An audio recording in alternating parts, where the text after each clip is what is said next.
hitting them, asking if they want to die. The main man runs away, cursing Sir Yappy, saying he's not running because he's scared, but because he's evil. Others watch them run away as the man from One Brilliance catches up to the other guild members.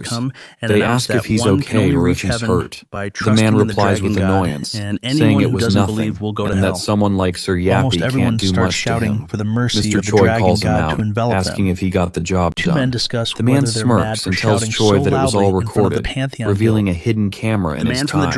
They both watch the footage on their phones. Mr. Choi smirks while watching Sir Yappy threaten to kill the One Brilliance Guild members. He says it will be enough and that he'll show the Pantheon Guild how juicy Korean law is. The next day, Mr. Choi opens his laptop, thinking the news will be attacking the Pantheon Guild, and it should be all over the internet. He opens the website, only to find several articles about them. He asks why they're being targeted instead of the Pantheon Guild. Meanwhile, Somewhere in the Pantheon Guild, Sir Yappy exclaims that One Brilliance's server is down. Jae-hyuk walks down the street, looking at his family pictures. He says he came here because he was told to, but he's still not sure. He thinks about the god who blessed him with a miracle and believes that if it weren't for him, he wouldn't be doing anything. He shivers, saying that even thinking about him scares him. He makes his way home and rings the bell. His mom greets him with a smile, and he weakly tells her that he's only staying for one meal. But the god calls out his name, ordering him to punish her and bring her punishment from the heavens, saying this is the test he's giving to Jae-hyuk. His mom tells him she made kimchi stew for him since it's his favorite and asks if he wants some pastries first. Jae-hyuk dismisses the voice and sits at the table, asking her if she's not eating with him. His mom tells him that she's already eaten. She asks about the taste of the dishes, and as he hears his name again, ordering him to punish the heathen, he looks at her smiling face. He tells his mom that it tastes good, and she smiles, telling him to have more. At night, he sits alone in a park as the god of heaven and thunder speaks to him, saying they are evil heathens following a false religion and calls them a cult. He orders Jae-hyuk to punish them. He weakly says that she is his mother, but the god replies that there are more important things than blood. And following a false god is a great sin that cannot be forgiven, telling him to punish the heretic. Jae-hyuk screams in frustration, asking why he's asking him to do it when he's the god. He thinks about how he's supposed to bring down a giant cult on his own when his mom is in it too. Leon appears from behind, asking if it's Jae-hyuk's hometown, scaring Jae-hyuk. He turns around and greets His Majesty as Leon sits beside him, saying he already knows about his situation. Jae-hyuk asks him how, to which Leon replies that it was impossible not to know after all the ruckus he caused in the guild. Jae-hyuk gets on his knees apologizing.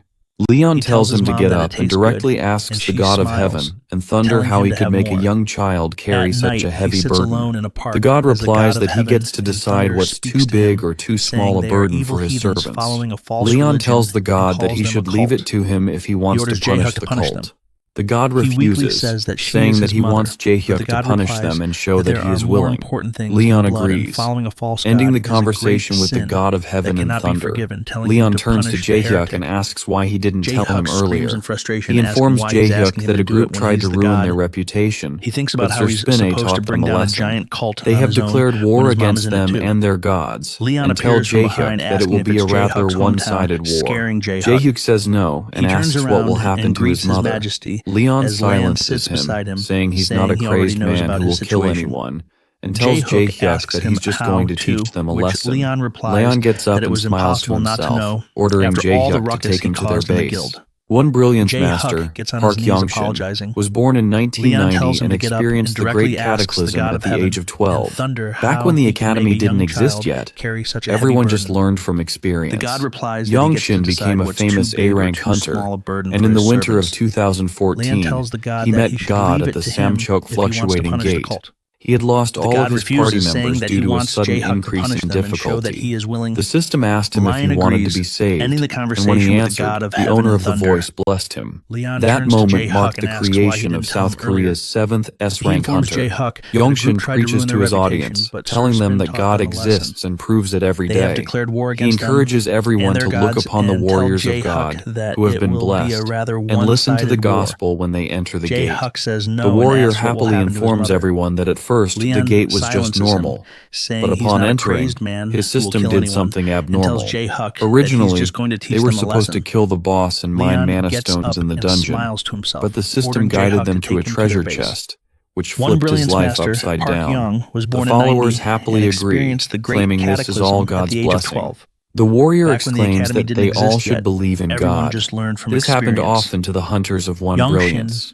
Even the Hunter Association had to officially acknowledge that these miracles weren't random, but somehow related to One Brilliance, making it easy for them to expand their influence. Yongshin smiles as he hears his followers praising the dragon god. He starts by saying that not everything is as it seems, and informs them about a hunter who raided gates to treat his sick mother, only to be blessed with a cure-all herb. He also mentions a talentless hunter who was able to level up miraculously, and this happened to both of them after they proved their faith by donating money. Yongshin screams that their god sent them miracles because he was pleased with their faith.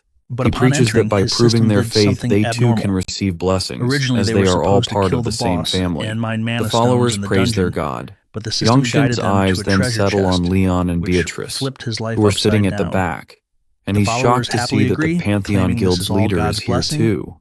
Leon grits his teeth in anger, thinking about the cult and the parasites who exploit the poverty of the people to teach them false beliefs for their own profit. Yongshin smiles and announces that a very precious guest is here with them today, and that firstcomers are supposed to be baptized, calling Leon up to join him.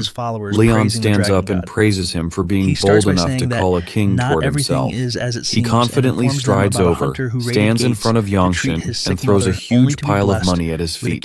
Yongshin asks what he's doing, and Leon demands that he make a miracle happen, since Yongshin said that miracles can be experienced through donations.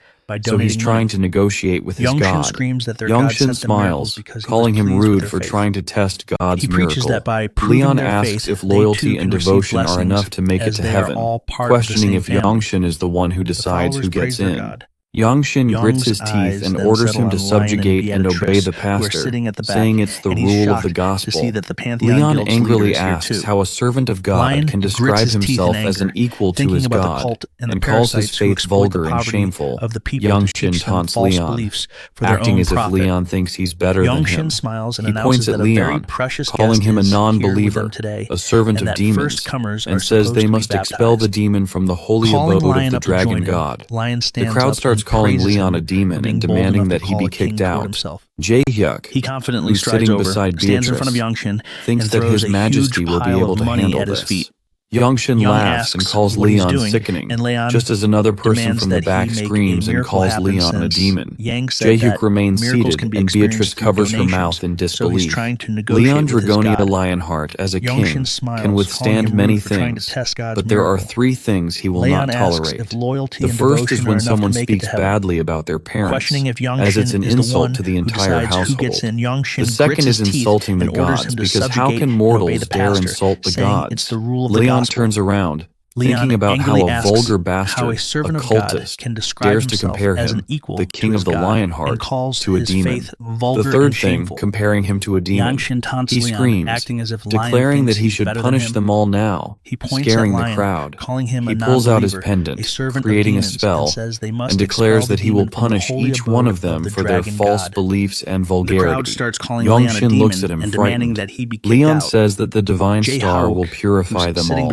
Just then, an astronaut enjoying his meal notices a star heading toward Earth and thinks that this must be the end of the world.